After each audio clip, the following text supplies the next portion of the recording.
ATK in this thing, TKG type of fucking.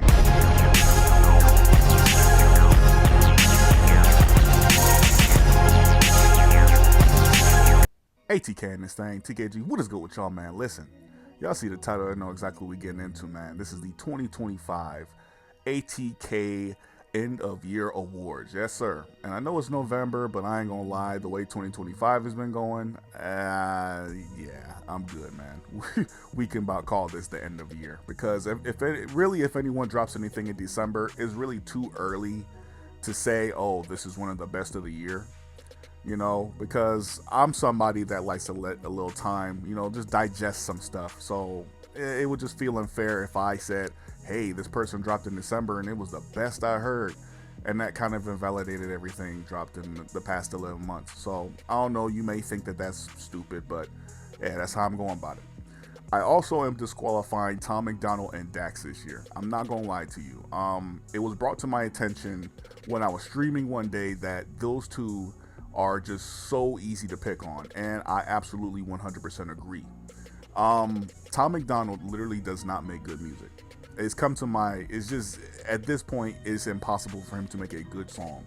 So yeah, he's disqualified. I probably will never talk about him in these type of videos again, honestly, because he's such an easy pick for worst. It's not even funny.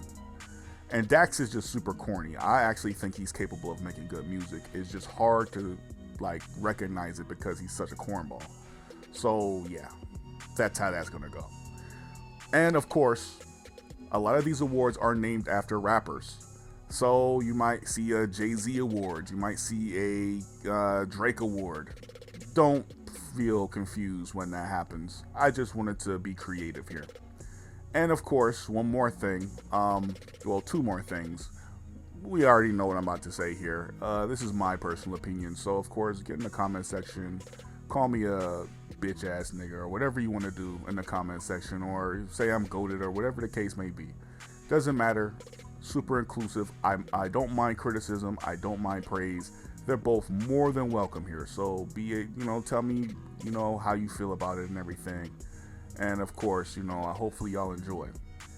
But also, last thing before we finally kick off the awards, some quick and easy awards I want to give out real fast. No runner-ups, no other considerations or anything, just quick and easy, real fast. Somebody told me to consider talking about other genres, so I am going to show some love to pop, R&B, and country real fast. For Country Artist of the Year, I gotta give this one to Morgan Wallen. Contrary to what someone my skin color may feel about Morgan Wallen, he has dominated the hell out of country at this point. I kind of feel like he's been the best country artist for really about 3 years straight now. And I don't really see anything changing, even with the inclusion of Post Malone and seemingly part-time Big X the Plug. But no matter what, man, he's just going to drop really great music for that genre. And yeah, man, feels a little weird saying this, I ain't gonna lie, but yeah, Country Artist of the Year, Morgan Wallen. R&B Artist of the Year, I'm going to give this one to The Weeknd. I'm not gonna lie to you, if The Weeknd drops, he's probably the best. And I'm not even a huge fan of The Weeknd. That's just really how it is at this point. Like, if he drops a song, he's more than likely going to be the best to drop in whatever genre he says he's in. Now, if you want to say this is Leon Thomas, honestly, I will give that to you. Not gonna lie to you. So if you want to consider him a runner-up, or if you want to just give him, say it's him, then by all means, I do not mind that at all. But shout out to The Weeknd, man. He went crazy this year. For Pop Artist of the Year, I'm giving this one to Tame Impala. Not gonna lie to you, tons of contenders. Most would give this to Sabrina Carpenter. Some would give this to Taylor Swift. Both amazing in their own right, but there's just something magical about anything that this man, Tame Impala, touches. I mean, musically, he is really unstoppable. I'm not gonna lie to you. He's just super good. So, I mean, if you want to give this to the artists that I just named, if you want to give this to Taylor Swift, or you want to give this to Sabrina Carpenter, you are more than welcome to. I'm not gonna lie to you. You could consider them runner-ups, but honestly, Tame Impala has just went absolutely crazy this year, and I love his music. I'm not gonna lie to y'all at all. If y'all didn't know that about me, I'm real into Tame Impala. Like, well, pause the hell out of that. But no, Tame Impala he goes crazy. I ain't gonna lie to y'all. Shout out to Tame Impala once again. For most overplayed song of the year, it's going to go to Anxiety. This song, I'm not gonna lie to you, it may get the hate it gets only because if you just so happen to be driving around with your radio on, I'm so sorry for you. You're gonna hear this song at least 5 times before you get to your destination. And I don't care if you were driving for 15 minutes or 3.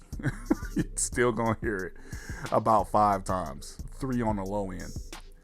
I mean, and I understand why they play it so much. I mean, clearly, Doechii is being groomed as the next big thing in rap. So, yeah, I can see. And being overplayed doesn't necessarily mean a song is bad.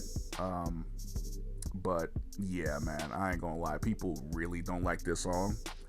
I'm indifferent to it. I don't think it's naturally so bad. It is pretty annoying, but it's not the worst song. For most underrated rapper of the year, I'm giving this one to Billy Woods. If you don't know who Billy Woods is, you need to get familiar. This guy can absolutely go. I'm not gonna lie to you. He just 100% reminds me of MF Doom. Magnificent artist. And honestly, yeah, we will be talking about him again later. So you know what? I'll save what I gotta say for him then. For most overrated of the year, I'm giving this one to Ice Spice. Yeah, if y'all thought I was done with the Ice Spice slander, it's not done yet. I'm not gonna lie to you. Every second she spends still with some sort of spotlight on her is time wasted. I'm not gonna lie to y'all. And y'all could probably view this as hating or whatever the case may be. But look, I don't know how she weaseled her way back into mainstream success, but this all needs to stop. Y'all letting booty decide who gets to be a superstar when it comes to the women, and it's getting absolutely bold. It's getting absolutely bold, old, and boring, and really predictable, honestly. But truly, I want y'all to remember where y'all were when y'all were saying that this woman had no talent. And now y'all turning around saying, oh, she's a bop, she's a vibe. And like, come on, bro. Let's be 100% honest.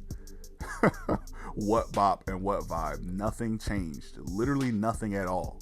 When I think of the definition of overrated, literally, this is the first person that comes to mind.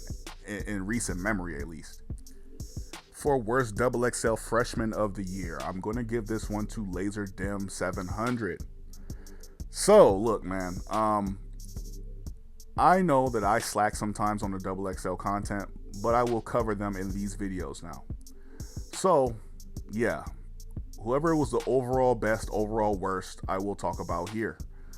Laserdisc 700 has no talent. And during the XXL season, he really pissed me off the absolute most. I mean, this guy cannot rap to save his life. It is truly astounding how many of these rappers actually get by in life. I mean, you guys put on the most talented motherfuckers and then have the nerve to blame rap being dead on Drake or Kendrick or Nicki or Cardi or some shit. All talented rappers. But you want to sit here and ignore motherfuckers like Laserdisc 700 being put on. I'm not going for it, and y'all should be ashamed of yourselves. This motherfucker is not good at music. For best XXL freshman of the year, I'm giving this one to Rayvon, with a close second going to Samara Sin. Actually, she impressed me a lot, but Rayvon, I'm not gonna lie to you, just kind of due to his age, I kind of understand where it's gonna go with him as far as being a superstar or a future, looked for talent in hip hop. It's sadly not going to happen because, of course, as you know, what the kids are looking for isn't guys like Rayvon.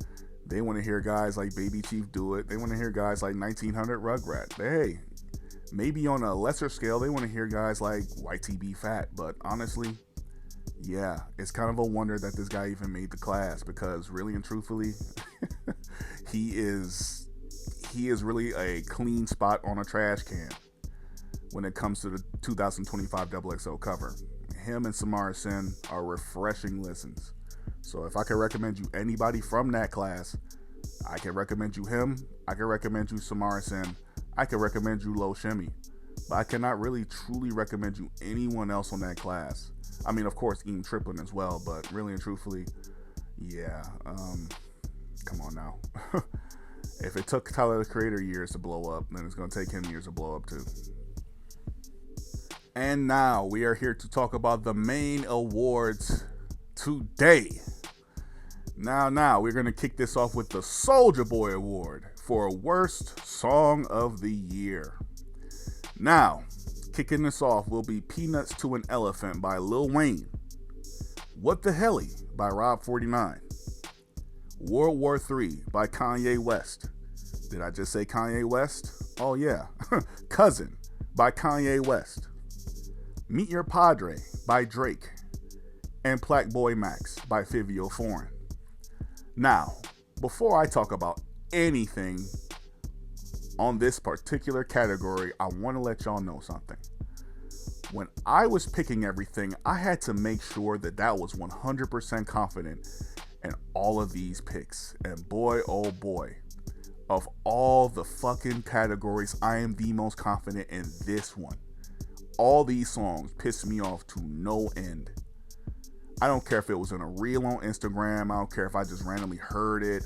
I don't care if it was being recited by some friend or coworker. I don't care what the context is.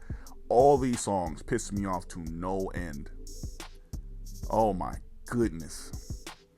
Now, let me give you the context to each pick. Peanuts to an Elephant by Lil Wayne. Look, the beat on this song, annoying as fuck. That's clearly the biggest drawback. But then Lil Wayne's rapping doesn't really save it at all either. Now I've heard, I've seen some videos where, they take Lil Wayne's lyrics or his vocals, they put it on other beats, and it doesn't sound too bad, but I don't share in that sentiment. I ain't gonna lie to y'all. I think it's bad no matter what. It's just, the flow is ridiculous. Everything about this song just screams fries in the bag, man. And it's really, really sad because Lil Wayne really shouldn't be in these conversations of worst anything. Now, What the Helly by Rob 49. Rob 49 really as an artist kind of pisses me off. And even just the look of him. Like, you ever just look at someone and you can tell they're you could tell some of these people are stupid. I'm not gonna lie. Like, you look at Rob 49, you could tell you could tell he probably had an extension to the Rob name. Like, he didn't want to put 49, but he was just like, fuck it. You know what? I can't spell other words, so I'm going to put, you know what? Nah, I'm good, man. These are jokes. But, nah, man, I ain't gonna lie. The song is annoying as fuck. And then throughout it, Rob's really not talking about shit. I'm not gonna lie to you. It's just, Rob 49 has, I don't want to say the best beat selection as of recent memory, because Baby Chief Do It has some pretty good beat selection. I ain't gonna lie. He has a really good beat selection. But Rob 49 gets blessed by beats. This is another one of those beats where he's getting blessed. And is wasted, honestly. World War III by Kanye West. I ain't gonna lie. Again, fries in the bag. And I feel like that's even in a higher degree than Lil Wayne. Because really and truthfully, Kanye is not talking about shit on songs anymore. This man is having mental breakdowns in his music. It is getting so bad out here. No bullshit. Cousin is somehow much, much worse because, as we all know, somewhere on this song, Kanye says, "Yep, I gave my cousin head." He says that on the fucking song, and for some reason, he felt comfortable telling us this shit. Like, his fans can't even truly defend this shit. As a matter of fact, let me take that back. I once seen a fan saying something along the lines of, "Y'all don't understand how hard it was for this man to say this. He probably has been sitting on this for years." Yeah, He has been. Then he said something along the lines of, "This is good. This is good songwriter music that y'all been asking for." Nah, not this deep in detail, brother. Not this deep in detail. Seriously. Now, Meet Your Padre by Drake. I literally don't know where to start with this one. You know, I just, nothing can shock me anymore when it comes to Drake. I can't anymore. I thought the bar was low at Wagwan Delilah, but then he fucking lowered it more. The bar was already in hell and he pushed it down even further. And he came out with this bullshit. I'm not gonna lie to you, he does not make it good for himself because he already has that label of culture vulture, and then he's on this song trying to speak fucking Spanish.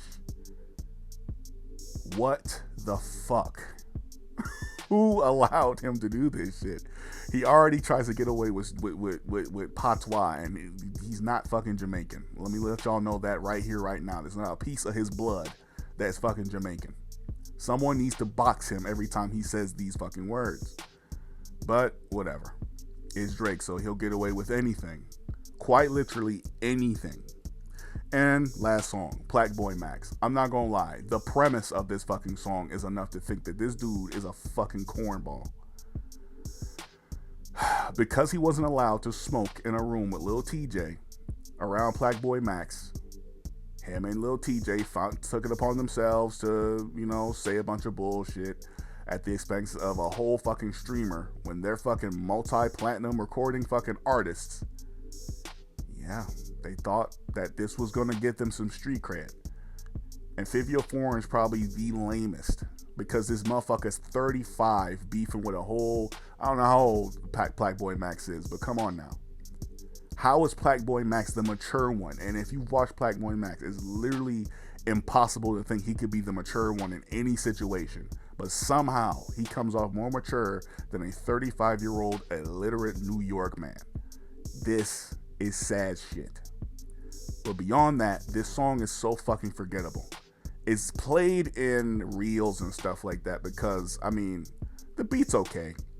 But the lyrics, the worst thing that could have happened to New York Drill was losing Pop Smoke, because literally, this is your top guy for New York Drill right now. And that's embarrassing. So, with all that out the way, we need to pick a winner and we need to pick a runner-up. We're going to start with the runner-up here. Our runner-up for the Soulja Boy Award for Worst Song of the Year is going to be, somehow, is going to be Cousin by Kanye West. Yeah. Because the song I picked is the most cringy, most annoying piece of fucking work I probably have ever heard from a grown-ass man in my fucking life. The winner of the Soulja Boy Award for Worst Song of the Year belongs to Meet Your Padre by Drake. This song right here tells you everything you need to know about Drake as an artist. I'm so damn serious. The guy honestly can get away with anything because this song truly won't be referenced too long after 2025. But let me tell you, it will be by me. Because this shit right here, I remember sitting at a girl's house. We're chilling, we're kicking it, we're just talking and we're getting deep and we're talking to each other and all that. She's a Drake fan and she says, "You mind if I put on some Drake?" And I said, "Sure. I don't have a problem. Drake's all right." The very first song she threw on was Meet Your Padre. The look on my fucking face. She turned that shit off and I didn't even have to say any fucking thing. This song is bad. She literally turned it on just to get my reaction. A Drake fan wanted to get my reaction to a Drake song. Madness. Fucking madness. Drake, congratulations. You are the first recipient of the Soulja Boy Award. Next up, we have the Drake Award. Isn't that ironic? For Best Song of the Year. Kicking this off, we have Olympian by Playboi Carti. Next, we have Clouds by J. Cole. After that, we have So Be It by Clips. After that, we have Dark Thoughts by Lil Tecca. After that is Went Legit by G Herbo. And lastly, we have Bodies by Offset and JID. But, mainly JID. Now, Olympian. Very fun song. As a matter of fact, I'll say on record right now, this is my favorite beat of the year. Absolutely wonderful. Not gonna lie to you. If you don't like that album that Playboi Carti dropped, then at the very least, I'd say if there's any song that you should give a try, it is this one, because it is absolutely fun. Now, obviously you don't go to Carti for lyricism, but even here, his vocals are pretty soothing. He's not all over the place and annoying and just being absolutely belligerent like he would on Whole Lotta Red. No, this song in particular, he is, he's calm, he's smooth, just like the beat. But the beat is still pretty hype, honestly. It's just refreshing to listen to, especially coming from somebody that misses Carti's old style. Next, Clouds by J. Cole. Kind of like an update on things. J. Cole kind of reminding the people, I'm still good at this rap stuff. And of course, dropping a reference to the, beef that he wasn't even supposed to be in the first place. Of course, this garnered some pretty bad attention at first because, everyone's like, oh, he's J. Fold. And honestly, to y'all, I say, yeah. I hope y'all never get cheated on in life. And then, you try to insert yourself and say, no, but, you know what? I'm not even going to go with that analogy because it's probably too personal. But yeah, a nice melodic slow song by J. Cole. That was pretty good. And you didn't really hear too much from J. Cole after that, but yeah, no. He had to drop something. So Be It by Clips. Love the beat on this one. It's got this old little Egyptian style beat. And of course, Clips, you're going to hear more about them in this video. Just spoiler. Absolutely incredible. But this song is a standout from that wonderful album. This song was absolutely amazing. And it really just kind of solidifies that Clips, no matter what, no matter when, they're going to drop fire.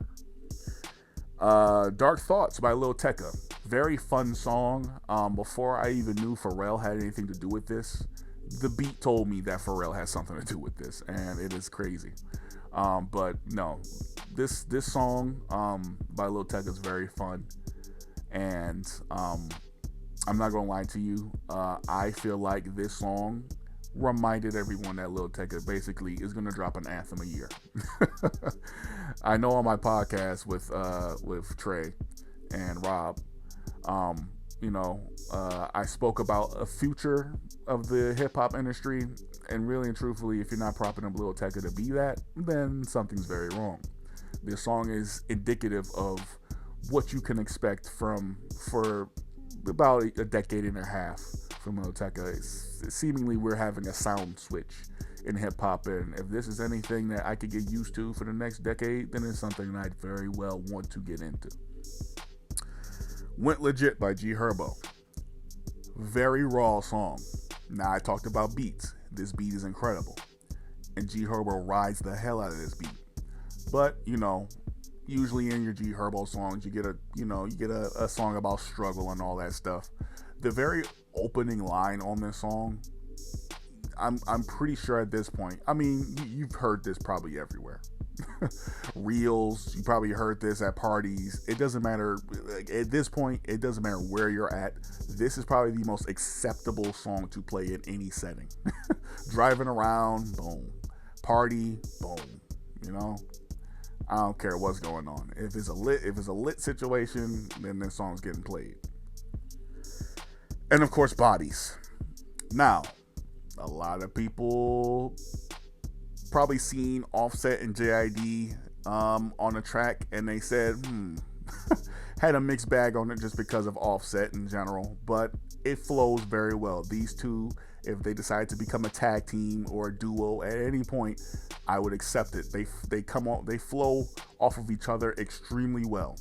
Of course, you know Offset has a pretty fast flow, and JID has an extremely fast flow. These two work extremely well together.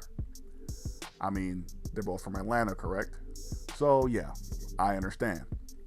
But no, this is obviously the biggest song from JID's most recent album, and it is just absolutely wonderful. I'm not gonna lie to you. This is kind of what made me buy back into JID, and I'm glad I did because, yeah, we're gonna talk about him again later. But we need a runner-up, and we need a winner. There's really no loser here because all these songs are certified bangers. I'm sure a lot of y'all were surprised I even brought up Playboi Carti at all, because some of y'all may think that I hate Playboi Carti, and that's not the case. I was just very disappointed in that man. But that aside, we need a winner, don't we? Our runner-up for the Drake Award for Song of the Year is going to go to Went Legit by G Herbo. Like I said, ultra enjoyable from start to finish. You're engaged. If you don't listen for them lyrics, you're gonna listen for that beat. Beat is absolutely fire. But of course, G Herbo's no slouch either. He's carrying that beat. The beat isn't carrying him. He's carrying that beat. But we need a winner. We can't just praise runner-up. We need a winner, and our winner for the best song of the year is going to go to So Be It by Clips. I don't give a damn. This song here, at no point does this song get old. I mean, the guys that made the song are old. They got a combined age of 100 years old, and yet they can drop the best song of 2025. And honestly, hearing the rest of that album, I ain't surprised. I could have nominated about 4 more songs from that album, and it would have just made sense, and it would have just fit. But we gotta pick one, and gladly I picked the best one. So shout out to Clips for having the Song of the Year. Next up, we've got the Lil Pump Award for Fall Off of the Year. You know, we got sprinkling a little negativity. When we sprinkle in a little positivity, you know I love balance. Yeah, this award is pretty self-explanatory, right? These 4 artists, they made music and it didn't hit the same. And well, really and truthfully, going forward, people aren't really expecting much from these artists. They only have to go up because seemingly they're going down from here on going forward until they do something to change it. Our nominees, kicking this off, Lil Baby. After that, Lil TJ. After that, Lil Wayne. 3 Lils. It was crazy, right? But this last one isn't Lil. In fact, he's I'm not gonna make that joke. Lastly, we have Kanye West. Now, let's go ahead and start from the former and work our way to the latter. Kanye West. Yeah, I mean, y'all seen 2 of the songs that he dropped. A song talking about Heil Hitler. A song talking, you get it. You should understand. He had a mental breakdown, or his 5th of the decade, and here we go again. He throws a fit. He drops some music, and then he disappears until he has another fit, says whatever. But this year it's special because seemingly he's kind of lost his mind. I ain't gonna lie. He's just definitely lost his fucking mind. This guy's crazy. And if you've heard the music this year, it kind of confirms it. I mean, if Dave Blunt is telling you to get your act together, Dave Blunt, the overweight, well, I could say overrated too, but the overweight lean drinker is telling you to get your act together. There's some reflection needed in the West household. Now, let's talk about Lil Wayne for a minute. Lil Wayne Lil Wayne kind of kicked off 2025 with a shitty reputation already, crying for the Super Bowl halftime show, and, you know, obviously nothing changed. He didn't get brought out on stage or anything like that. Everything kind of stayed the same, and time passed. And of course, you know, people tried to run the whole he's a legend propaganda, which he is. Nothing will change with Kanye West and Lil Wayne. They're both legends. They both are hurting their legacies by being their current versions of themselves. But yeah, it is what it is. Lil Wayne he's irredeemably bad this year. I'm not gonna lie to you. Things could change in 2026. Who knows? I think at this current notion, Lil Wayne really doesn't give a fuck about dropping bad or good albums. He's kind of stamped in history as a top 20 artist. But yeah, man. Yeah. You heard earlier. That song, Peanuts to an Elephant, it really wasn't even his only bad song dropped this year. He's got tons of shit shows, and honestly, you're gonna hear about it later, sadly. Yeah, let's talk about Lil TJ. I mean, before we can even talk about music, this guy's an absolute fucking wreck. I mean, he was kind of quiet. I mean, quiet after, you know, the guy shot at him, and I'm in no way, shape, or form making fun of that. I'm just using it as a, you know, a point to start at. He kind of went quiet after that. No, you know, no music, or at the very least, no substantial drops. And then, of course, everyone calls him corny because, you know, like I mentioned before, him and Fivio Foreign, they wanted to smoke in an Airbnb, and they felt like they were entitled to do such a thing. Well, it wasn't their Airbnb, so they left. They thought it was lame that they didn't get to break the rules because they're, you know, wannabe A-list rappers, when Lil TJ's never had claim to A-list rapper, and Fivio Foreign can't even hold claim to D-list rapper at this point. So yeah, that's where we're at right now. And then, you know, he's threatening all these streamers. He's threatening Kais and Nat. He's threatening all these guys. Yeah. But then the music doesn't even hit the same. It's like, this guy, man. This guy who at one point had 50 Cent comparisons. And yeah, I seen those once upon a time. It's embarrassing, man. I'm not gonna lie to you. It's like, the dude killed his own fucking aura. And as y'all know, I hate the damn word aura. I can't stand it. It's really stupid to measure someone's status, but it's accurate in this situation when it comes to Lil TJ. Truly, he is a fucking cornball. And his music screams cornball now. His music even kind of screams dead at this point. The guy doesn't have energy. He doesn't give a fuck anymore. It's just, I don't know. It just don't sound good. And then, hey, while we're talking about people who don't try, let's talk about Lil Baby. Why don't we? Lil Baby does not try any fucking more. Or maybe he hasn't tried from the very beginning because he understood what it meant to be a superstar in the 2020s decade. Yeah, I'm not gonna lie to you. I'm gonna save everything that I'm gonna say about Lil Baby for later, because we are gonna talk about Lil Baby later. But we need a winner here for this one, right? We do. Suspiciously, right? Our runner-up is the man that I refuse to give y'all any information about. It's going to be Lil Baby. And, you know, I'll tell y'all later. But we need a winner that I can talk about. And that winner for Fall Off of the Year is definitely going to go to Lil TJ. I'm sorry, but beefing with streamers is the last straw.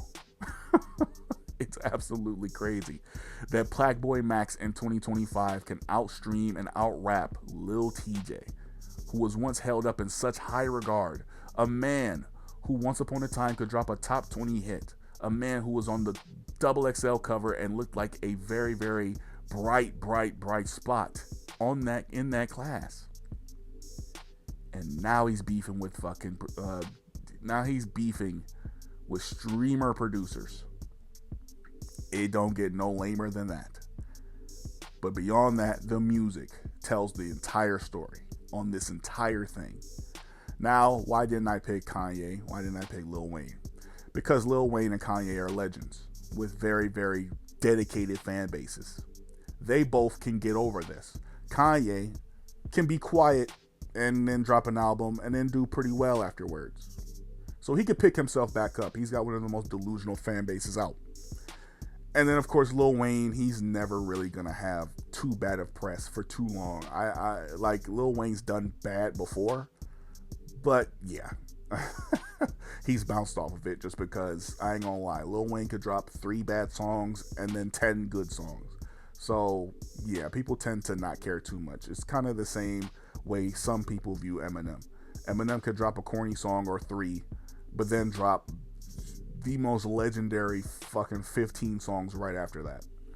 So, yeah, Lil TJ and Lil Baby were absolutely fucked here. But yeah, congratulations, Lil TJ. You're not just the corniest fucking rapper out. You're on the level of Lil Pump now, which makes you our very, very, very earnest recipient for Fall Off of the Year. You bitch ass nigga. Now that we're done talking about falling off, let's talk about blowing up with our Doja Cat Award for Breakout Rapper of the Year. We're going to kick this one off with Baby Chief Do It. Now we're going to talk about Mexico Dro.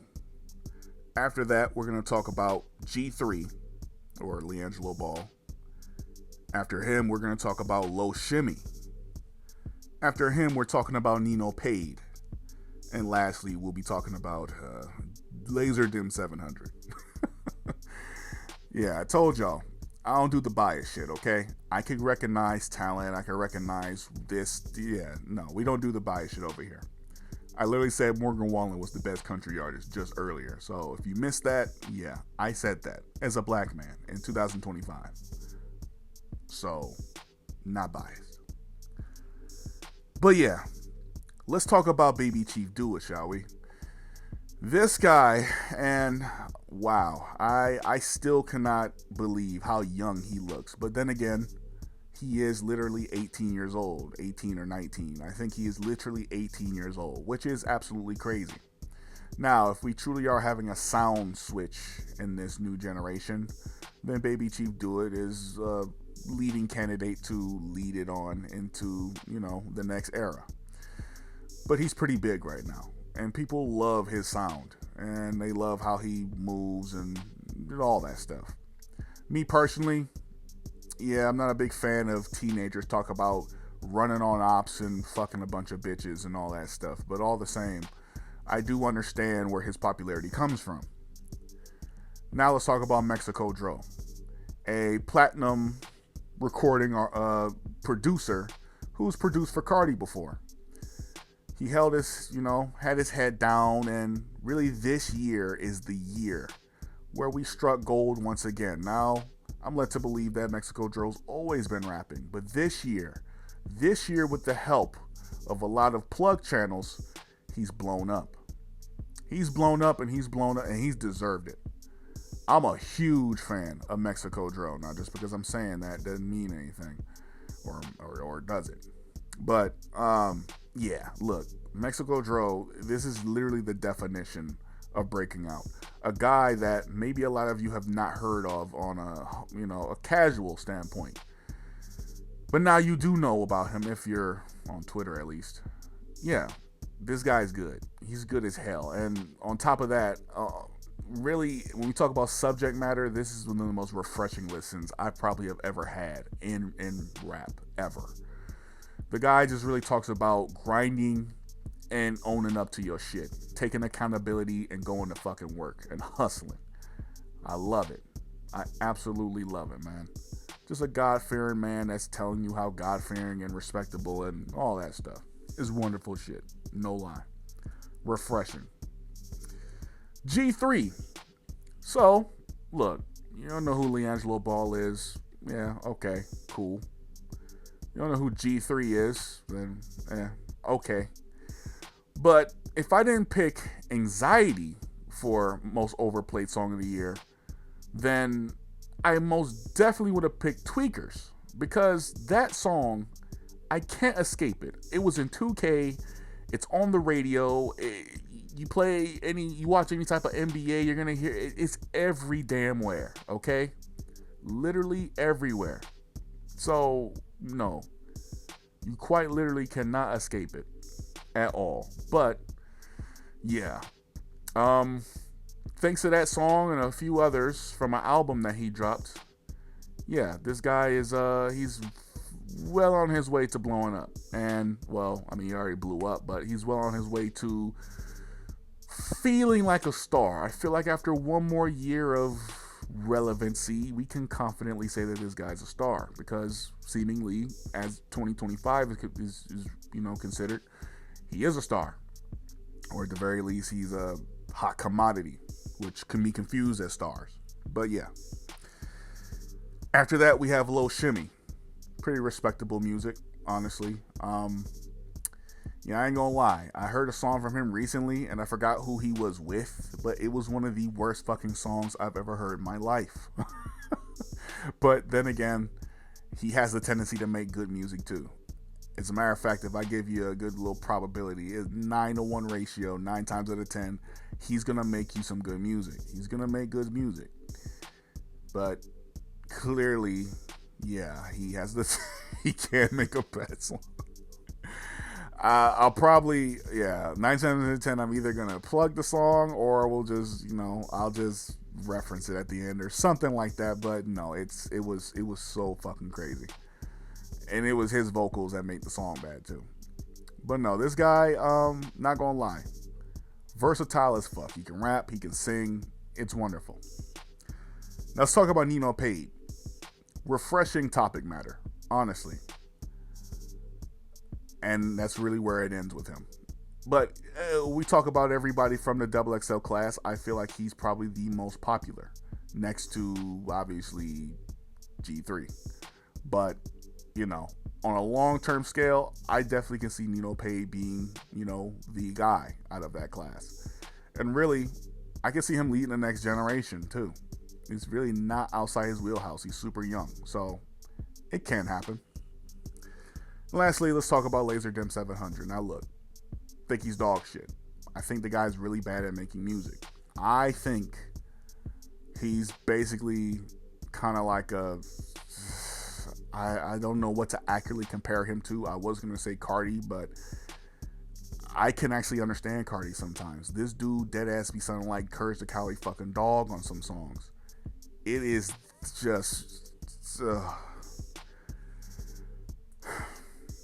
We need a winner for this category, though. We're done talking about Laserdisc 700. We need a winner for this category, right? But we can't talk about a winner before talking about a runner-up. And if I'm going to give you a runner-up here, I'm unequivocally going to tell you that the runner-up is Mexico Dro. Mexico Dro, like I said before, is the definition of a breakout. He's the definition of a breakout. Somebody that went from nothing to something that went from no one talks about to a lot of people talk about.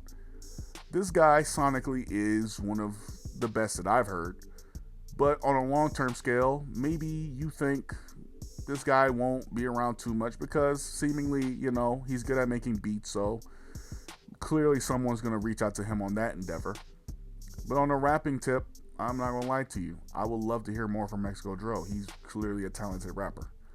Now, maybe one day he'll get hit with You Never Change Up Your Topic Matter because on a lot of his songs he does talk about hustling and grinding and staying true to yourself and being a real man and stuff.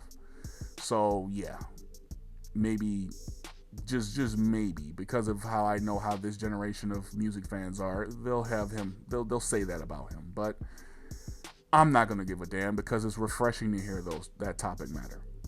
So, yeah. And now we talk about the winner. And y'all might be confused by this because I literally just said Mexico Dro is the definition of breakout. But yeah, this kid ain't going no fucking where for years to come. And that kid is quite literally just grown hairs on his fucking chin. Maybe not.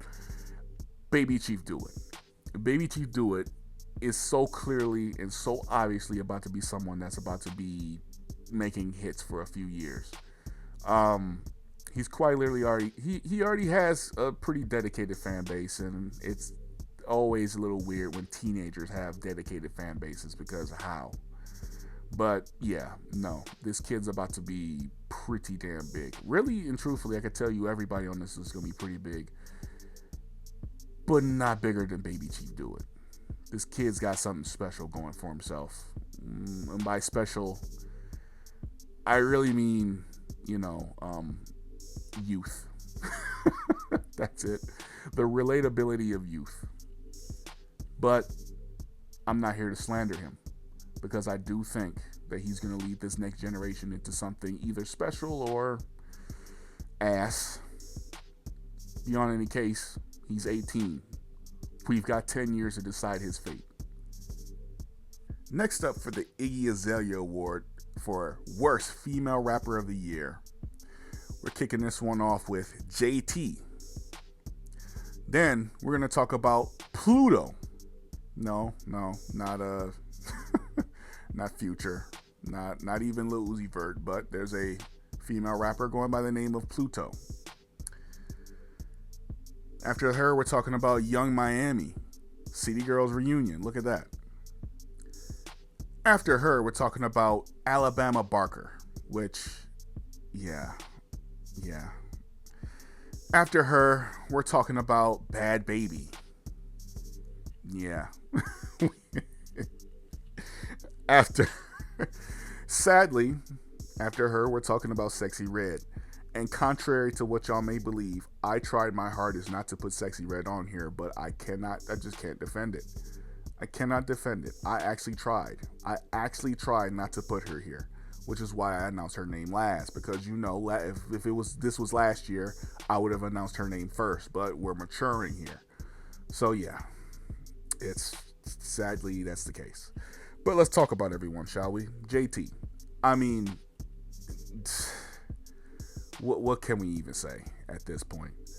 I guess she found herself in the middle of a beef with Cardi B for some fucking reason, and I don't really understand why that was the case. And she came out with a project a little after that, and while she didn't make my list for worst album of the year, she has an honorable mention, I'll tell you that much. The album is quite literally dog shit from start to fucking finish. And I know that because I actually kind of had hope for JT. I actually had hope that she'd be somewhat different, but no. There's nothing different about JT, and I actually feel like a fool for even fucking saying that to begin with. Nothing's going to change about JT, and that's okay. Because I guess her fans love her. Or whatever fans are out there at this point, indicative of her album sales, but whatever. She'll find success some way, somehow, on Twitter. After this, let's talk about Pluto. Now, I'm a little unfamiliar with Pluto on a long-term, basis. She just blew up this year. But I ain't gonna lie. There's no song of hers that has dropped that I have liked. And I ain't gonna lie to you. It's reaching Ice Spice levels of shit. Now, I didn't put Ice Spice on here because, again, easy target, right? But I didn't put her on the list because, yeah, that's why. And I kind of wanted to avoid Sexy Red too, but it's really hard to ignore. But we'll talk about that later. Yeah, no, Pluto is, yeah.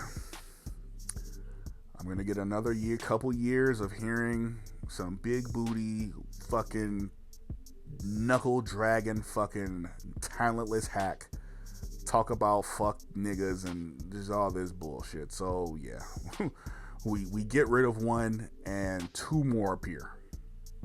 Just doesn't fucking matter. After her, let's talk about Young Miami. Take exactly what I said about, actually don't take what I said about JT, because at the very least I had expectations for JT. I did. But Young Miami, I have quite literally never had expectations for. And if I have, it's the expectations of knowing she's going to be dog shit. It might be impossible to say this. It probably is. But Young Miami somehow has found a way to be fucking worse. Yeah. Somehow, right? Way more annoying. No improvements. And even worse, at her current formula. It's just, there's no salvaging her. There's none. As a matter of fact, just early before I even make the videos for it, I want to induct her in the culture's hall of shit. When I do make those videos, I just want to come back to this video to remember the reference when I said that she is just chronically always one of the worst rappers I've ever heard. As a matter of fact, next year I may very well name this the Young Miami Award for Worst Female Rapper. I just need one more year of consistent garbage, just like this year, before I make that call. So JT, I mean, Young Miami, really no difference. I'm pulling for you. I am. I really am. But yeah, let's talk about Alabama Barker for some reason, right? So, y'all don't know, this is Travis Barker's daughter, and I don't know why he doesn't get on her ass about making music. For some reason, she doesn't want to make rock and roll music. I would have very much preferred that over really all the bullshit I've heard from her this year.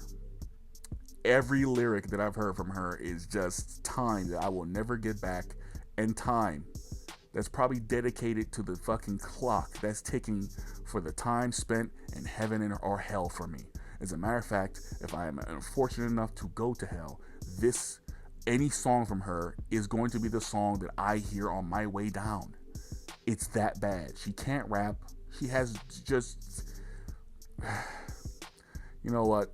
Let's talk about Bad Baby, shall we? The person that she was beefing with this year, because, you know, I don't know. Someone fucked someone's boyfriend. Someone fucked someone's side piece.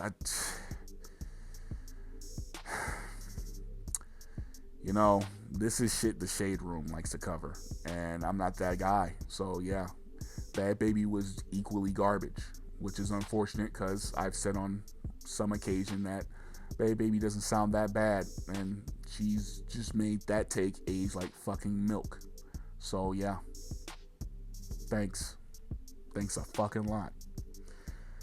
But yeah, Sexyy Red. Now again, I really tried to keep her off because I'm not gonna lie to y'all, I actually hear some improvements from Sexyy Red. They are probably like, who the fuck is this? Who took over Culture's body? Now look, I want to make it clear, y'all. I don't hate no artist, for real. I mean, 645AR has a special place in my heart for one of the fucking most dog shit, garbage fucking artists ever. But man, let me tell you, I mean, just on a real note, I was pulling for Sexyy Red because she actually has a pretty clean personality for the most part. So I wanted her music to sound better, and she actually didn't sound that bad this year. I can actually tell you she has the fundamentals to improve. So yeah, that she has that much coming from me on a positive note. But on a negative note, she still drops songs like Hoochie Coochie. She's still featured in that atrocious dog shit song with Bruno Mars. It's just, on every level, it's just not, it's, again, improvements. But yeah, it still sounds bad, man. But we need a winner, and we need a concrete runner-up here for this award. And that runner-up, you know what? It is surprisingly not. It's not who y'all expect. The runner-up here is actually going to be Young Miami. And if I'm telling you that the runner-up for this is Young Miami, then I think I just gave away the winner of this award. No, it's not Sexyy Red. Because I'm here to tell y'all, Sexyy Red is actually the best out of all these women here that I'm talking about today. No, the worst today, the worst female rapper, the one rapper that resembles Iggy Azalea's garbage ass, is Alabama Barker. Congratulations. Your first year making fucking music, and you're already one of the worst I've ever fucking heard. Great job. Please put the microphone down and just be Travis Barker's daughter. Don't have an identity and celebrity. Don't do anything to make us remember your name. Just stop. Just stop. Don't be one of those white girls that has a black scent and it just don't just get ahead of yourself and stop yourself from embarrassing your family fucking bloodline, because you can't make music on any damn level. You already have claim for one of the most talentless hacks, the most talentless wastes of fucking oxygen I've ever heard in music. Congratulations, you are the first recipient of the Iggy Azalea Award, which so happens to be another white female rapper with a black scent. Congratulations for wasting some of my time this year. This category took me some fucking time, and I raged the entire time when I made my considerations. Of course, we're talking about the Tom MacDonald Award, even though we're not talking about Tom MacDonald today because he most definitely would have earned a spot here. No, we're going to immortalize him in a different way. So yeah, the Tom MacDonald Award for Worst Male Rapper of the Year. Our nominees: Young Thug. After him, we got Lil Wayne. After him, we have Kanye West. After him, we have, that was like Young Thug. No, that's Nine Vicious. Young Thug's son. After that, surprisingly, we have Central C. Never thought you'd see him on a worst video. And then, lastly, for some fucking reason, because I don't know why, I don't know who told him to make music, we have Will Smith. And look, Will, I tried my damnedest. I tried my hardest to not talk about you. I really didn't want to pick on the old guy who made some corny fucking music, because really and truthfully, it was too damn easy. But again, just like Sexy Red, it's too hard to miss. I ain't gonna lie. It was too hard to miss. Now I could disqualify guys like Tom MacDonald and Dax, and as you're gonna find out, I also disqualify 645 AR because he would have easily won Worst Album of the Year. But yeah, no, that's not what's gonna happen. Let's talk about Young Thug, shall we? Young Thug really has been on a world tour for biggest embarrassment of the year. I would have said he fell off, but it's too early to tell. Honestly, last year, Kanye and Lil Wayne kind of made cases for themselves where they were kind of peeking through the door of irrelevancy. But, realistically, it's like, whatever, right? They're going to find a way to be relevant again. But this year, Young Thug has just been just awful in every fucking regard. Music-wise, Twitter-wise, boyfriend-wise, fucking everything. He's just been dog shit in every damn regard. Everyone thought it was going to be fun. Oh, he's out of prison. Oh, my God. Yeah, put him back. Because he's just out here doing the lamest shit possible. I ain't gonna lie. The absolute lamest shit possible. But yeah, man. Now let's talk about Lil Wayne next. Again.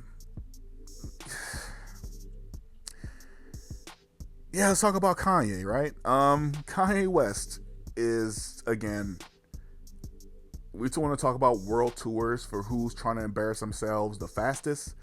Young Thug and Kanye are, no races seem closer. Like, this is like when fucking Giannis and LeBron were vying for MVP in 2020. It can't be no more it can't be any tighter than that. Shit, I'll even go farther to say there's not even a fucking definitive winner on who's embarrassing themselves fucking crazier. They're both looking like just straight fucking embarrassments. I ain't gonna lie, their fan bases should be absolutely fucking appalled of all the shit that they're doing, because both these guys look fucking awful. But yeah, let's talk about Nine Vicious. So, Yeah, you want to talk about him on a musical note, or you want to talk about him on a person note? Person note, forgettable. No one should be talking about this fucking asshole at all. I don't even understand how he blew up after finding out he was a fucking little diddler, but whatever. Controversy sells, I guess. Well, controversy sells for 1 year, but yeah, I guess that's cool. Um, so yeah, look, Nine Vicious is basically a Young Thug clone, and he literally tries to sound like him. I mean, he kind of looks like him, but on a, you know, it's like Sexy Red and Young Thug fused and made his little gay ass. Yeah, it's sorry. It's sorry ass music, and I'm sick of it. I ain't gonna lie. As a matter of fact, I don't even want to talk about Central C or Will Smith. The runner up for this award, it was Will Smith, but the winner of this award is Nine Vicious. Fuck everything. This nigga is one of the worst artists I've ever heard. If you can even understand the words he's saying, he's not saying anything. A complete waste of fucking time on every regard. If you can actually fucking wake up and support his music, knowing the shit he's done, whatever. But if you want to forget all that and just talk about music, he's absolutely nothing special. Another nothing burger fucking artist that just is mimicking someone else and doing it on a fucking shittier way. So yeah, congratulations, Tom MacDonald Jr. You are the worst male rapper this year. May you and Alabama Barker, sorry. May you and Alabama Barker one day meet up, make a song, and make my life easier so then I can fucking just have the easiest worst song of the year. Hope y'all do that. Because, again, all these YouTubers eat off of you dumbasses making fucking shitty songs because, yeah, you're about to be... okay, you know what? I ain't about to crash out right now. Congratulations for the award, fuck nigga. Now, we've got the Lauryn Hill Award for the Best Female Rapper of the Year. Our nominees, Cardi B, Little Sims, Megan Thee Stallion, Rico Nasty, Doechii, and Glorilla. I'm not gonna lie to y'all at all. We are not talking about anybody. We're not. There's no runner-up this year. There's no runner-up for this category. As far as the women are concerned, this has been the worst year for the women ever. There has not been any just standout star this year for the women as far as 2025 is concerned. And look, I love Glorilla. I do. I like Doechii. She's okay. I like Rico Nasty. Megan Thee Stallion's cool. She's improved to some degree. Cardi's alright. All these artists are alright in my book. But the winner of this award is Little Sims, who was definitively the best. The absolute fucking best. It is a shame that I even have to say all this. The women have done nothing. And if they did do anything, then, like, these women, yeah, they did make music. But it was so quiet for the women this year. And I hate that is the case. Yeah, man. I'm not going to talk too long about it, honestly. Lil Sims is just absolutely incredible. If I had my take on it all, she honestly should be the face of female rap. But alas, we don't get to that point because Lil Sims ain't out here shaking her ass. She doesn't have an OnlyFans. She's not getting fucked by football players, getting pregnant by football players. She's not dating Klay Thompson.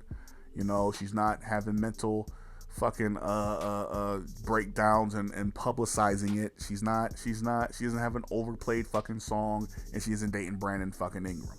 Okay? That's not happening.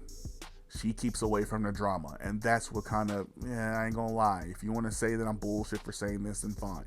It gives a slight boost to me giving her this award, because honestly, it makes it so fucking easy to just focus on music, to just listen to the music and just let it be music. You want to say that's bullshit and that's lame, go ahead and say that. But honestly, even if that wasn't the case, I'd still be picking Little Sims because she's miles ahead of anyone I've ever talked about that don't have a dick and balls. Next up, we have the Eminem Award for Best Male Rapper of the Year. Kicking us off, we have Malice of Clips. After him, we have Pusha T of Clips. I separated the two because I feel like if I'm going to say Best Male Rapper, then I really shouldn't include a duo. These two, clearly went under Clips, but they also went under their, individual names in songs as well. So yeah. After him, after Pusha T, we have JID. After him, we have Gunna. Oh, Gunna praise coming from all the culture. Who would have fucking knew, right? Nah, because I ain't gonna lie to y'all, man. Yeah. He was pretty good this year. After him, we have Tyler, the Creator. Shocker, shocker. After him, we have Playboi Carti. Playboi Carti. Not slander, but Playboi Carti appreciation, Playboi Carti praise from all the culture. What am I telling y'all? Maturity, man. I don't hate these artists, man. I just want them to do better. But let's go from Carti and back, right? Playboi Carti. I ain't gonna lie. Yeah, the album wasn't bad. It wasn't. Everything Carti's really done this year has not been terrible. As a matter of fact, I found myself listening to a lot of his music this year. I mean, the stuff he dropped this year, not a whole lot of red. Just making that clear. That's where the disappointment stems for this man. But yeah, no. Honestly, I kind of feel myself getting back in Carti's good graces on a long-term basis because of, all the stuff that he's done this year. I mean, not everything. He's dropped a few bad songs like Opium Baby. So it's, yeah, he's capable of dropping bad music, clearly, but he's definitely capable of dropping good music too. Like I mentioned before, Opium. I mean, not Opium. Oh my God, Olympian. Sorry. Tired as fuck. It's 12 o'clock over here, so don't hate me if I start slurring my words and shit now, y'all. But then again, that's what edits are for, right? But then again, I just say shit like that. I'm not editing anything out. Yeah. Carti did pretty well this year. Tyler, ain't gonna lie to y'all. There's no point in me telling y'all that, Tyler, that literally I'm taking what I said from a former video and I'm applying it here. Tyler legitimately does not change when it comes to his art. It is just mastery every fucking year. After him, we have Gunna. I feel like since disassociating himself with Young Thug, Gunna is musically become like 2 times better. And he really wasn't that bad to begin with the first time, but I ain't gonna lie, it's just straight enjoyable now. I love it. As a matter of fact, I'll even spoil it. He was an honorable mention for Album of the Year. Absolutely wonderful. One of one is, yeah. Gunna is just wonderful now. And I can officially say I like Gunna's music. So, yeah. Something a lot of y'all probably never thought I'd say. But here we are. It's 2025, y'all. All the weird shit's happening. After him, we have JID. And I'm not going to lie to y'all. Again, he put himself back in my playlist with everything that he's done this year. The dude grabbed a machine gun and he shot every bullet in that gun and had another clip and has been shooting that shit. And that clip ain't empty yet. Oh my God. This motherfucker's on fire. Truly. After him, we have Pusha T. And really, if we're going to talk about Pusha T, we could talk about Malice. Both of these guys are masters of their art. There's no longer a situation where I'm willing to allow y'all to slander Pusha T or Malice, for that matter, in my presence. These motherfuckers will never be bad at rapping. But you know what? I say all that I'm saying about these guys, and well, I might as well just go ahead and spoil it for y'all, because runner-up this year, yeah, runner-up is JID. But the winner of this award, the best rapper of 2025, it's Malice. Malice was the best rapper of 2025. Who the hell would admit to you that Malice was the most looked forward to artist this year? Of course, came with Clips, but I'm not gonna lie to you. Of course, Pusha T's always gonna do good on songs. Yeah, it was the expectation for him. But Malice coming out of nowhere and just absolutely torching every fucking song he was on. I'm not gonna lie to y'all at all. It wasn't on my radar. I genuinely didn't expect him to hang that much and even exceed expectations to this degree. So shout the hell out to Malice for being the male rapper of the fucking year. Y'all probably thought I was gonna get this to Tyler the Creator, huh? He was good too, but man, oh my God. I ain't gonna lie, Malice. We need the solo album next year. But then again, if Clips wants to make another album, I'm so welcome to that.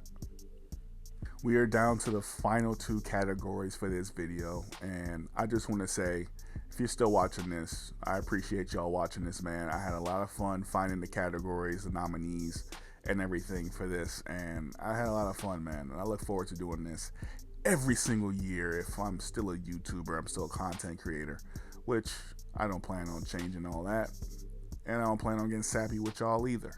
But I never usually say this, but consider subscribing, man, because I'm back on my bullshit. I'm back on my grind. You know what I'm saying? I'm feeling like fucking Roman Reigns right now in 2024. You feel me? I'm here, man. But beyond that, we are finally at the 6ix9ine Award for Worst Album of the Year. And our nominees are The Carter 6 by Lil Wayne, Ooh Scooty by Young Thug, Some Sexy Songs for You by Drake and Party Next Door, the collab album, of course. Can't give the blame all to one person. Jack Boys 2 by Jack Boys and all them motherfuckers, Travis Scott and them. Wham by Lil Baby. And lastly, More Chaos by Ken Carson. Now, let's start with the Carter 6, shall we? This album was just all over the place. I don't know who's in charge of production here, but they need their ass beat. The beats, everything was just out of control. Lil Wayne has dropped some of his worst creations ever on this fucking project. He's definitely got more bad or forgettable songs on this album than fun and good songs, and that's never good. Let's talk about Ooh Scooty by Young Thug. This is just a clear sign that Young Thug is just not the same musically. I'm not gonna lie to you, he just sounded much different, and it's really a shame, honestly, because again, this is kind of his, he gets out and this is what everyone's really looking forward to. So I mean, it's kind of fair to say that this guy kind of put himself in the same tier as Bobby Shmurda for, disappointing first release from prison releases. I don't know how to phrase that, but it's just not good, and it's another album that's just all over the fucking place.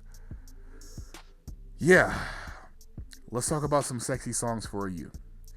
This is just it was just very unengaging, super fucking boring. And of course, this album hosts the song, oh my God, Meet Your Padre. So yeah, just a premonition for true dog shit. is absolutely trash. I ain't gonna lie. From start to finish is just, I mean, it has no Kia, I guess. Every real shit Drake album is gonna have at least one song that carries it. Um, but yeah, no, let's just get to the nitty gritty on it. This was the album that Drake needed to kind of, win back some public favor, and he did himself no favors with this fucking project, truly. But yeah, let's talk about Jack Boy, shall we? Travis Scott, I ain't gonna lie, bro. You're not meant to support. You are definitely meant to do your own thing. And this album here, it was a jumbled fucking mess. Any song Travis was on, it sounded like the last song that he was on. It just sounded so damn ridiculous. Every damn song sounded the fucking same, and it was getting on my damn nerves. But yeah, any other person did anything on this album, it just didn't. No one gave a fuck. I ain't gonna lie. And musically, this is just one of his most forgettable projects, truly. Well, them, yes, Travis Scott and everybody. Sorry, like I said, y'all, it's like 12 o'clock, so I'm fighting sleep right now. But yeah, next we're gonna talk about Wham. No bullshit. This was the sign that there was things just weren't looking good for Lil Baby. This song is just the most rinse and repeat shit. From start to finish, it's just not entertaining. It's not good. Every beat sounds like the last beat. Every flow sounds like the last flow. All the subject matter sound the same. Literally, it all sound the fucking same. Nothing was original here. Nothing. Absolutely nothing. So yeah, I'm sorry, Young Thug. Young Thug, Lil Baby. Well, shit. That album also was jumbled all over the place and rinse and repeat too. So I don't know. But yeah, let's talk about more chaos, shall we? Rinse and repeat as well, from start to finish. Take everything I said about Lil Baby, apply it to Ken Carson. Literally not a single change. The beats all sounded the same. Ken Carson sounded the same. Everything. Nothing fucking changed. Nothing. So why should I have anything extra to say about this album when he had nothing extra to say on it in general? And now we pick a winner. Now we pick a runner-up first. Our runner-up here is going to be Some Sexy Songs for You. Again, just a complete fucking upset. This shit was so damn boring. Honestly. If you weren't bored, then you were fucking disappointed. There were some decent songs on this album. Again, like Nokia, but then again, he did himself no favors with this. I mean, Party Next Door can kind of get away with it because he's, whatever. But Drake needed a good project this year, and he did not give himself one. He threatened to drop Iceman this year, and he hasn't. And that would have probably done him some favors to kind of get rid of the stench of this album, but, nothing happened. So it is what it is. But we need a winner. I said all that about runner-up. So the winner here, yeah, it should have been obvious just based off the way I was talking about it. One of the biggest waste of time musically in the past 10 years. We are talking about Wham by Lil Baby. This shit is just disappointing as fuck. No one was talking about this album afterwards. No one references this album. You don't really hear any songs from this album. Nothing really charted for Lil Baby this year. It is a complete shit show. A absolute complete shit show. And hell, I'll even edit to shorten, but I want to see if this album's on the Billboard 200 today. I don't do this live while I'm doing a video. I'm gonna do this live. I'm gonna do this for y'all. I'm going to do this live. I was just silent legitimately for maybe about 2 minutes, and I found nothing. No Wham at all. But you know what I did see? I saw My Turn by Lil Baby on this list. I saw My Turn by Lil Baby, which really, really reminds you of how bad this man fell off.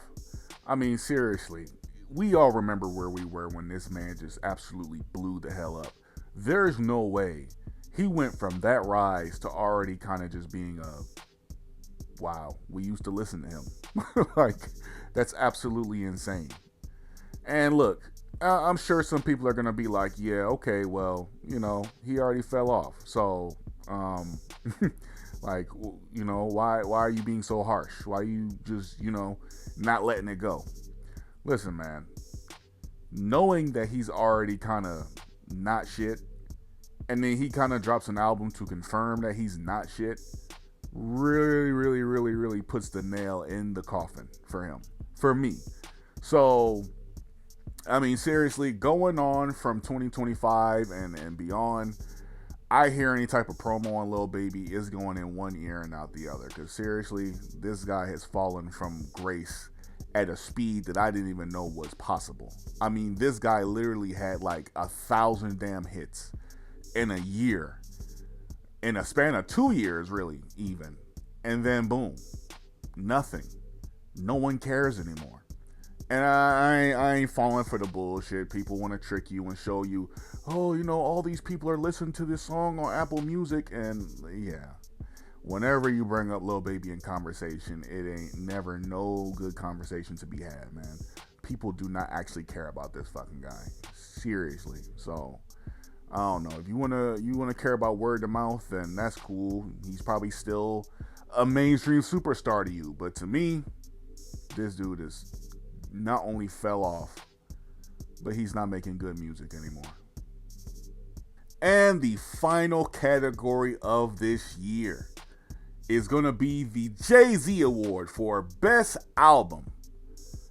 Our nominees are Let God Sort 'Em Out by Clips, God Does Like Ugly by J.I.D., Alfredo 2 by Freddie Gibbs, Live, Laugh, Love by Earl Sweatshirt, Don't Tap That Glass by Tyler the Creator, and Gollywog by Billy Woods. Now, obviously, I left out some. I really did. Honestly, like I said before, the last one was truly a wonderful album, man. Like, it was really good. There's a few others that I missed. I just wanted to highlight the last one again because, again, for me, Gunna has improved immensely. But, man, all of these are just absolutely just stunning. Just from start to finish, just really, really nice. So let's talk about all of them, shall we? Let God Sort 'Em Out. I mean, what's to be said about this that you haven't heard from everyone else? I mean, clips returning in itself. You had, like, you raised an eyebrow. I know I did, because I'm like, these guys are old. I know, like, I'm saying Pusha T can still rap. Haven't heard too much from Malice. How's this gonna go? And then it came out. And boy, oh boy, I'm telling you, it's got all them Grammy nominations for a damn reason. It's truly one of the best damn albums of not only just this decade, just ever. Honestly, it is really going to, I think this is going to stand the test of time. It's truly an amazing piece of work. God Does Like Ugly by J.I.D. I mean, seriously, man. J.I.D., he lost me for a second. He did. I've told this story 1,000 times, but when he dropped DiCaprio 2, I was done a little bit. Like, I just grown off of him. Not to say that it was a bad album. It was a mid album. And mid, to me, means mediocre. And mediocre, to me, doesn't necessarily mean bad. It just means it wasn't outstanding in any regard. Some good songs here and there. Again, I'm very ass with names. I believe the album after that was The Forever Story. And Yeah, man. I remember like it was a vast improvement, but again, I just wasn't. It didn't catch me that much. Now this year, he felt like a big deal. He promoted it like it was a big deal, and then I heard it, and it was a big deal. He rapped with the same urgency, but the production was tip top. The features actually fucking did their job. People talked about it like it was the main event of albums, and it is the main event of albums. It is one of the, like, seriously. And we got this pretty early into 2025 too. So like, seriously, for it to still be talked about so greatly as it is wonderful. And JID at his age right now, because I believe he's 35 or 34, some age in that area. It's wonderful, truly. It's like you can't really say, oh, this is guy is gonna lead rap it to the next generation, but hell, he if he does this for another decade, why not put him in that realm? You know, why not? Alfredo 2 by Freddie Gibbs, man. Now whenever Freddie Gibbs and Alchemist get together, man, it's gold. It's fucking gold. I mean, this is some chill style rapping that Freddie usually does, but this, I honestly would say that this is the best production he's ever had. Truly. If you liked Alfredo 1, and believe you me, I love that fucking album. We've talked about it before. You go dig on my I Am Lee channel where I had still got some raps on albums or videos. And you go find the video where I tell you that Alfredo 1 was a damn barn burner. And shit was great. Knee slapper. Shit, I'm using every white term I got in my damn head. It was magnificent in a year filled with really good albums. And it stood atop, just like this album is. It really does sound just wonderful, man. It is literally audible sex. Good sex, not bad sex. And if you've never had sex, then just imagine, you know, the stories everyone else says and then multiply that shit by 2, and that's this album. I mean, seriously, listen to it. You're getting melodic beats. You're getting smooth, you know, not the usual like aggressive rap that Freddie Gibbs will give you. No, it's smooth beats from start to finish. It's just a relaxing vibe. Like if I can capture it with one word, it's a vibe. It is, and not the vibe that Krishan talks about. It's not a vibe all the time. Like that's not that vibe. It's a good vibe. But let's talk about "Live, Laugh, Love" by Earl Sweatshirt. Earl has never let me down. I mean, he has on songs before, and it's really like on one hand. But Earl, when it comes to albums, seriously will not let you down. And this year is a case where he could take all the time in the world to just relax and live life and just be by himself, and he'll come back and nothing will change.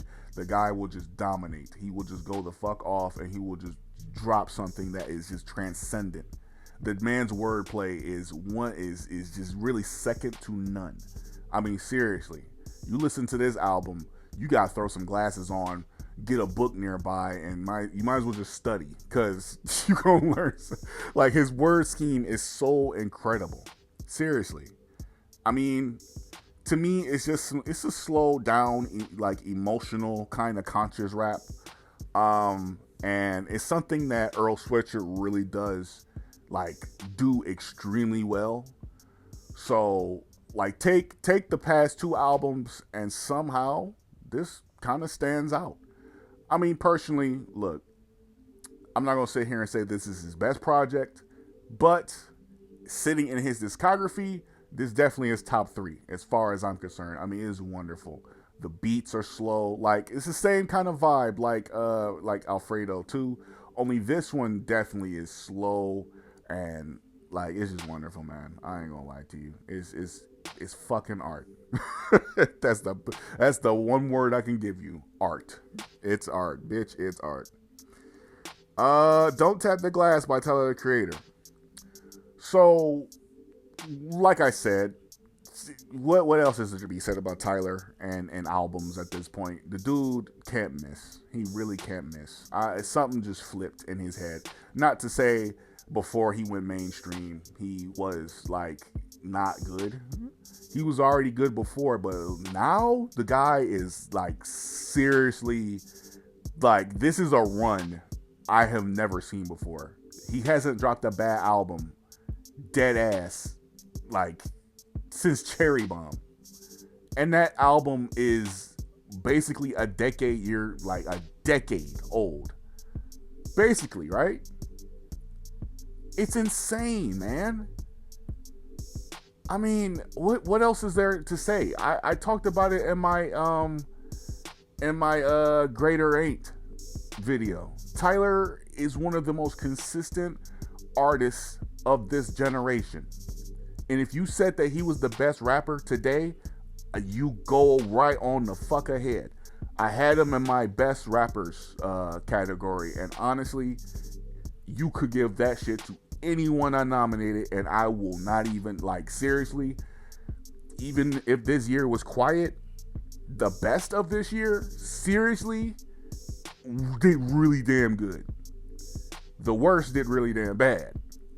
But honestly, the best really was on their bullshit this year, and Tyler is a part of that group. But enough glazing.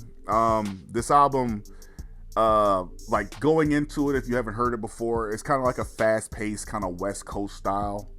Tyler usually kind of delves with synths and like the production's here on this one, but this one is a lot more rappy rap. Like, this is the most rap hip hop album Tyler probably has ever dropped. Yeah, it's like the beats feel hip hop, if that makes sense. All his other albums, you could kind of confuse it as like not rap, maybe pop, maybe electronic, maybe funk or some shit, like anything but rap. But this album, unequivocally, even the cover is just hip hop. Dude's wearing a damn Cuban link with a shirt off, and like, this is rap, man. This is a rappy album. And like, I understand, people have kind of confused Tyler before, saying that his albums haven't really sounded like rap, like hip hop. So, I mean, his last album, Chromacopia, yes, it didn't really have too many rap elements, and so it was easy to confuse. Of course, it does have like the instrumentals, you listen to it, and unequivocally you could say that it is a mix of rap with something else. But this year, that you cannot make that mistake. You listen to these beats, and these are unmistakably rap instrumentals, and Tyler the Creator's rapping on here, I think he sounded his most mainstream on this album. Like, you could tell on each song, like this, you could tell which song like he wanted to really kind of like pop. But and not to say he sold out. Like, obviously Tyler is one of the biggest rappers of all time, and of course of this generation. He is like in the top 10 100%. But nah, man, he rapped like he had a grudge with somebody, and he won. If that's the case, because goddamn, dude went the fuck off. And of course, Gollywog by Billy Woods. Again, he had won my Underrated Rapper of the Year award, and it is really thanks to this fucking album. And really, before people had told me about Billy Woods, I was too lazy. I never really wanted to listen, because I slack sometimes when it comes to suggestions and recommendations, because I do get a lot, and I thank you all for that. Thank y'all for being so gracious with me, honestly, and sending me stuff and all that. Like, really, I love it so much, man. Really, I do. Y'all have no idea how much I appreciate the fact that y'all want me to know about you guys' taste. It is amazing, and I'll share that love with y'all one day. I kind of do with these videos, but in a more personal way. But enough sappy shit. Billy Woods is really a one-of-one kind of rapper. I mean, obviously, yes, I did say he has kind of a MF Doomish kind of style. But this album is very different. Honestly, I ain't gonna lie. It has like a unsettling kind of vibe to it. Like I said, MF Doom style.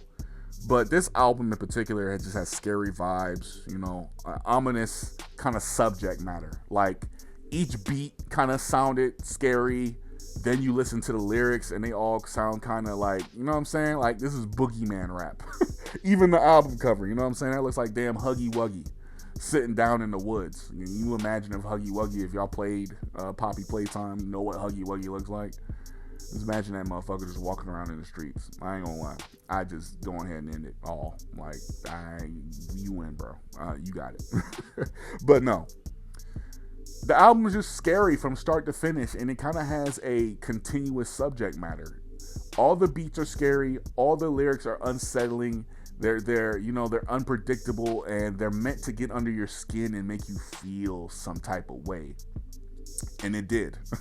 Honestly, the more I was getting into the album, like, I was just curious. I'm like, dude, how fucking scared do you want me to be? Like, I'm already a little damn, like, curious as to why you even thought this was cool to do. But, he did drop this a little around, I don't even think that's the bigger reason. I just think Billy Woods just wanted to fucking scare somebody on a fucking project one time. He has that look to him, like, yeah, I want to terrify y'all one of these times. So, nah, man, absolutely incredible work. But of course, we do have to pick a runner-up and a winner. It doesn't matter who the runner-up and the winners are. All these motherfuckers are winners. All of them made absolutely incredible projects. Like I said again, the last one by Gunna is a great project. Even Music by Playboi Carti, pretty good. Listening back to it, it is actually not that bad of an album. It's good even. But of course, we can't talk about honorable mentions. We gotta talk about a winner. We gotta talk about the runner-up. And the runner-up here for this Jay-Z award is going to be Let God Sort 'Em Out by Clips. Now, it's got all them Grammy noms, so obviously it not winning here doesn't mean it ain't gonna be a damn hit the Grand Slam come Grammy time. I don't really care about the Grammys. I'm sure rappers don't really care too much either. But of course, who doesn't want a little hardware to flex their work? It don't matter, but it do. So shout out to Clips, man. Like I said again, every song on this album it was so fucking perfectly produced. The rapping was incredible. Like I said before, Malice absolutely carried. But I say carried, that doesn't mean Pusha T didn't do his job. Pusha T more than overperformed. He did so incredible. Everything about this album just screams encore. We need something else from Clips. I don't want to wait way more time. I would love to get some stuff in like the next 2 years or maybe even next year. Who knows, man? Given that this was so well received, they might even, just be back. I would love that.